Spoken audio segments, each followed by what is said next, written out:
My dear friends, a life has a very interesting way of teaching us its most important lessons very quietly.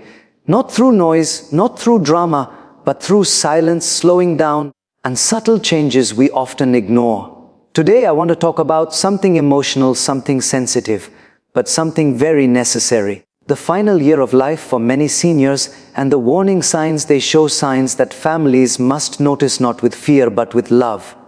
You see, we are very busy people, busy with our phones, busy with our schedules, busy with our future plans. But our elders, they are often busy preparing to leave, not by packing bags, but by letting go. Many families notice that in the final year of life, elders slowly step back from social activities.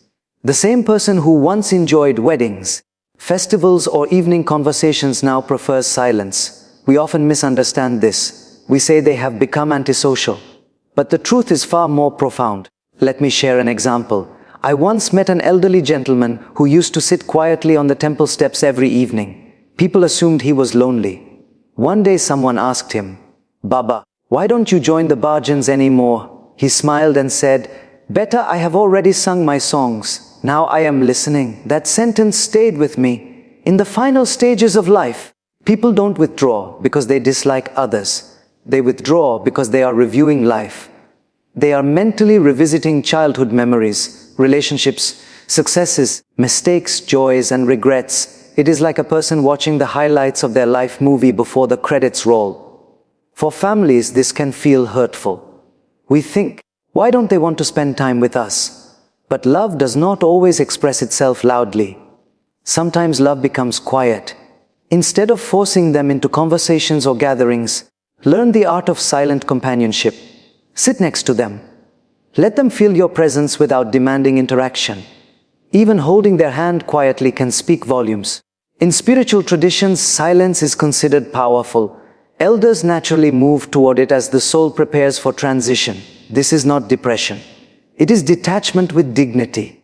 Our role is not to pull them back into noise, but to walk with them into calmness. One of the most confusing signs for families is when elders lose interest in hobbies they once cherished. The grandmother who loved cooking no longer enters the kitchen. The grandfather who watched cricket passionately doesn't even turn on the TV. We panic. We think something is wrong, but something is changing, not breaking. Imagine you are about to move to another country permanently. Would you still redecorate your house? Probably not, because your heart is already preparing to leave. Similarly, when life starts to feel complete, desires naturally reduce. I remember a monk who said, "When you are full, you don't hate food. You simply don't need it." That's what happens here. Elders are not rejecting life. They are finishing it gracefully. For families, this is a time to release expectations. Don't say "at least do something." Instead, say "I am here with you." True love does not demand excitement. It offers acceptance. Sometimes sitting quietly and listening to their old stories, even if repeated, becomes their final joy. Because through those stories, they are organizing their legacy. Sleep becomes unpredictable. Some elders sleep most of the day, others wake up frequently at night. Families get worried and frustrated. But sleep changes are often the body's way of slowing down gently. In ancient wisdom, sleep is considered a bridge between consciousness and rest. As life nears its final phase, this bridge becomes more active. I once heard an elderly woman say, "At night everyone sleeps, but I meet my memories." That sentence explains everything. Nighttime becomes reflective. The mind revisits moments that shaped life. This is why elders often wake up thinking, remembering, sometimes even talking softly. Instead of correcting their schedule, support their rhythm. Let rest happen naturally. Your patience at night becomes your biggest gift. Food is emotional for families. When elders eat less, we feel helpless. But remember, hunger belongs to the body, not the soul. As the body prepares to rest, it needs less fuel. Forcing food creates discomfort, not strength. Offer food as love, not obligation.